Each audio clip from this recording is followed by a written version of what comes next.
So in this lecture, we're going to introduce some new coordinate system. So we studied about finding out the gradient, the divergence, the curl in the Cartesian coordinate system. So this is what the Cartesian coordinate. You may not have this term, but this is the Cartesian coordinate system. So this is x, this is y-axis, and this is z-axis. So this is a three-dimensional normal Cartesian coordinate system.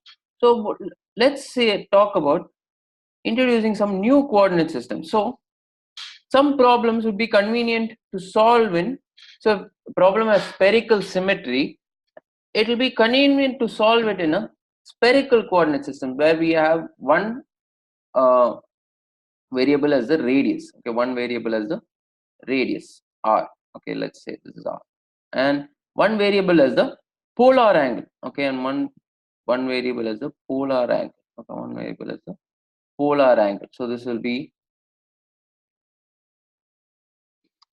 and another variable as the azimuthal angle. Okay, as the azimuthal angle. So that will be phi. Okay, that will be phi. So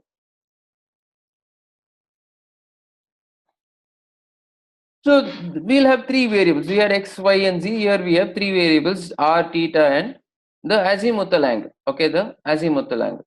So this can span a sphere. So this is a spherical system. So we can have a cylindrical coordinate system where we have the, similarly like we had the radius vector r, right, r, and a polar angle. Okay, and a polar angle, and a polar angle theta,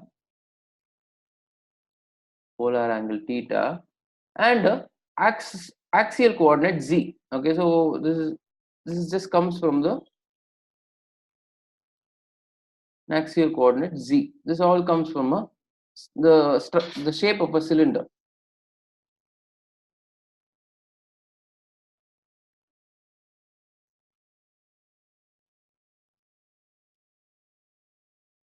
So all of this comes from the how a cylinder looks.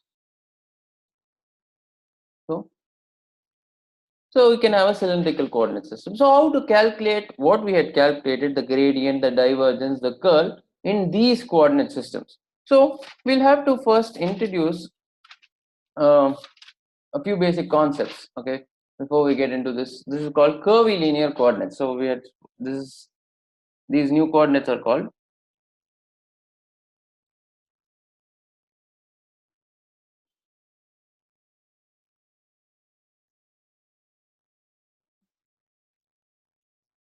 the most convenient way how to handle new coordinate systems is tensors. Okay, so we'll be learning about that later on. Now we're trying to do it in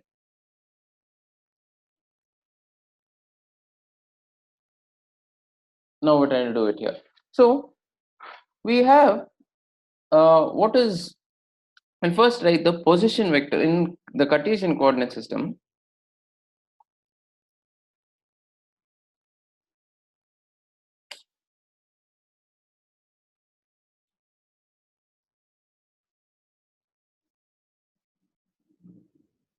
The Cartesian coordinate system,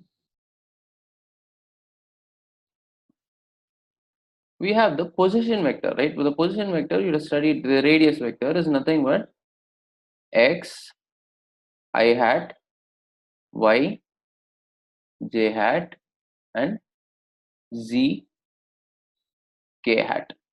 Now, if you take the modulus, okay, or if you take r square, okay, that is, or if you're dotting the position vector with itself, r dot r, you get what is called the line element. This is called ds square.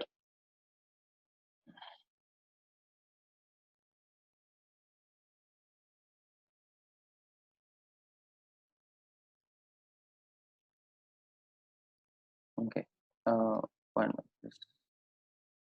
Actually, we have to take the time derivative. We write now dr is nothing but dx, small, the differential, the small differential element of the position vector is dx times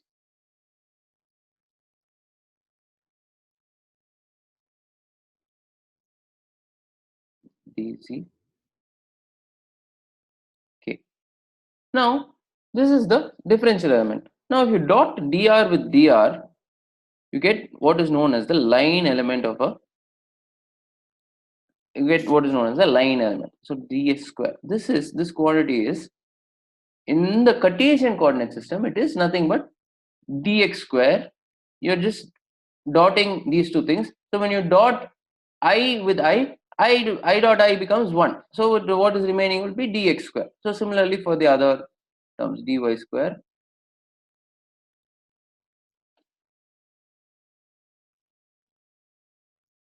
and dz square.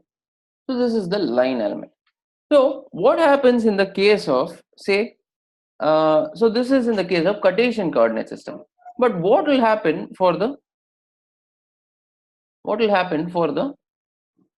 in the let's case take the case of spherical coordinates. What will happen in the case of spherical coordinates? Now spherical coordinates. Now we had written out the position vector and the line element now in the Cartesian coordinate. Now we have to write the same thing for the spherical coordinates. So how do we go about doing that? So we have a relationship, right? The r, the theta, and the phi are related to the x, y, z through this relationship. So I'll write out the relationship first. So the x is related to,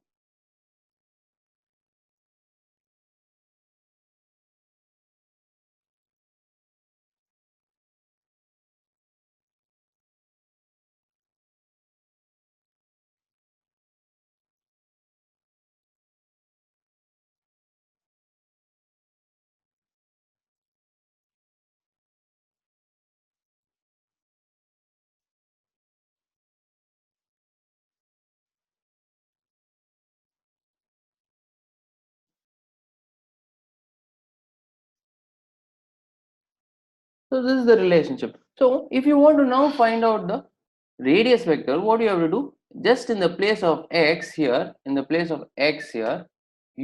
put this, in the place of x here, you put this quantity, in the place of y here, you put this quantity, in the place of z here, you put this quantity, and you'll get the position vector in the new system. But what we're all interested in is something called the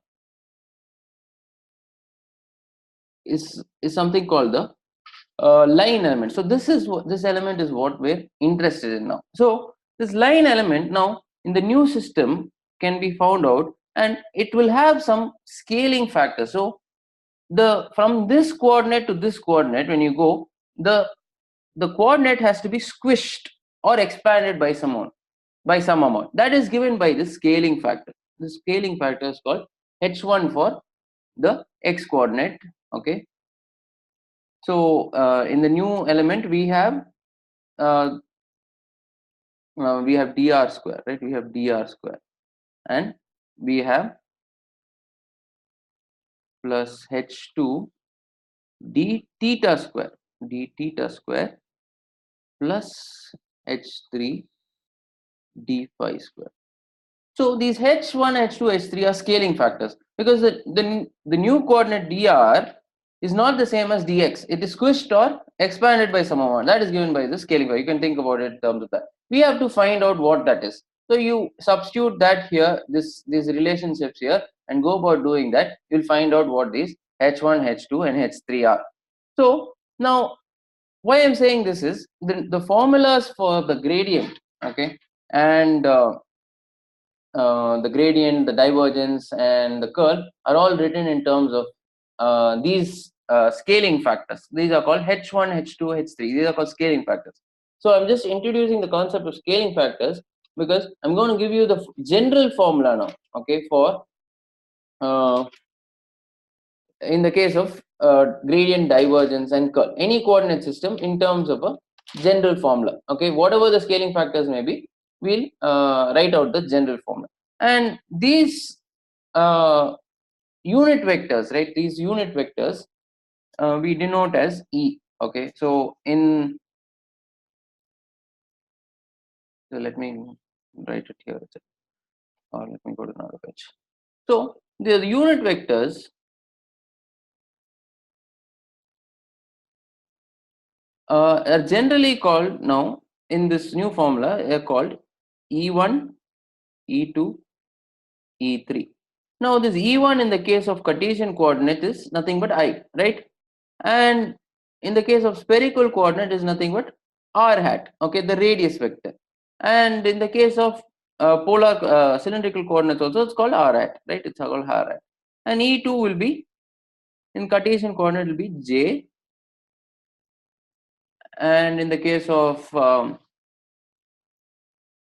cylindrical coordinates be theta, right? It will be theta hat, and this will also be theta, right? And E3 will be k in Cartesian coordinates and phi in spherical coordinates, and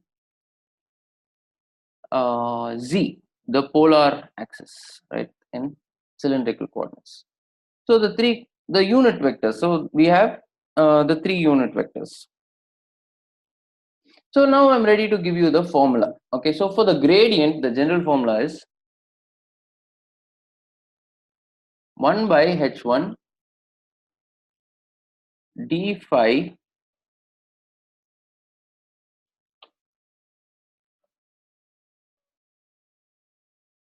so it's d phi by du.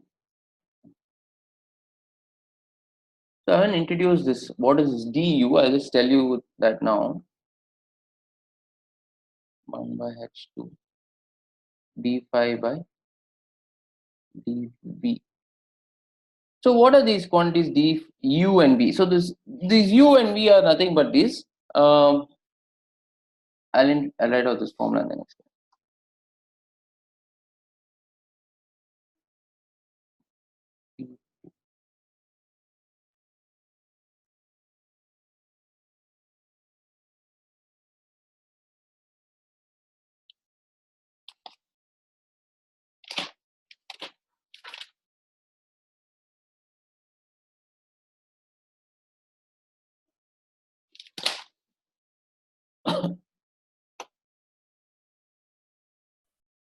This u, v and this u, v and w are the new parameters you are introducing. So in the case of uh, cylindrical coordinates, this u is nothing but r, okay, and in the case of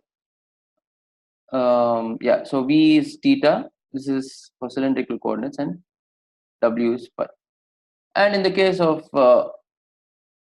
cylindrical coordinates, this u is nothing but same r, v is theta same, and w is z, right? So that is a new parameter you are introducing. In the place of x, y, and z, what are the new parameters that you are introducing? That is what is u, v, and r. Okay, so that is about it.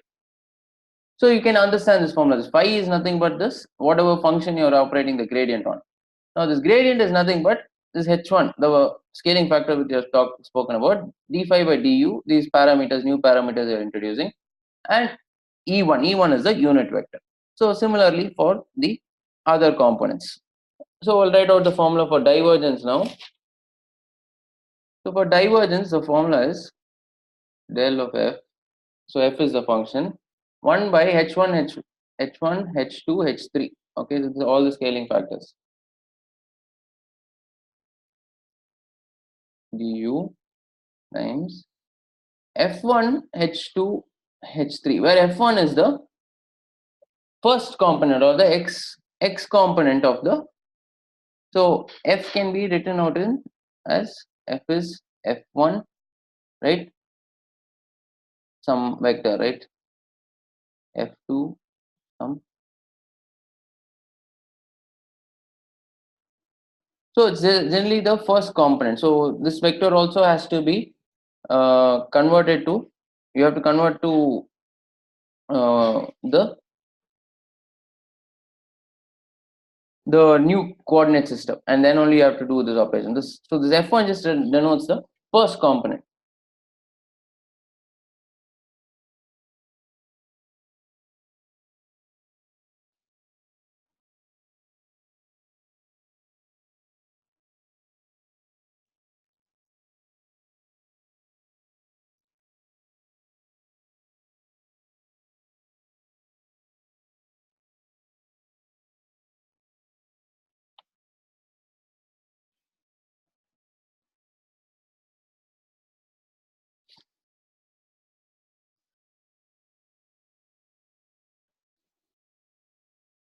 So it's just a sort of a cyclic permutation of indices, and you get this. And then you have for curl. Del cross f is nothing but so again, curl is given in terms of a determinant. Okay, so curl is given in terms of a determinant. So 1 by again 1 by h1, h2, h3 determinant of h1 e1, h2 e2, h3 e3 d by du, d by db, d by dw, and h1 e1 dot product of f. Okay, dot product of f. So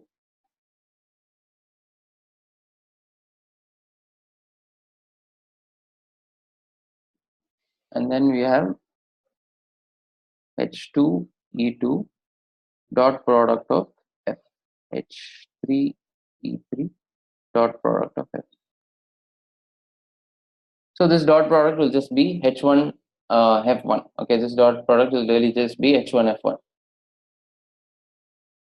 So these are the formulas for the gradient, divergence, and curl in terms of the generalized curvilinear coordinate system.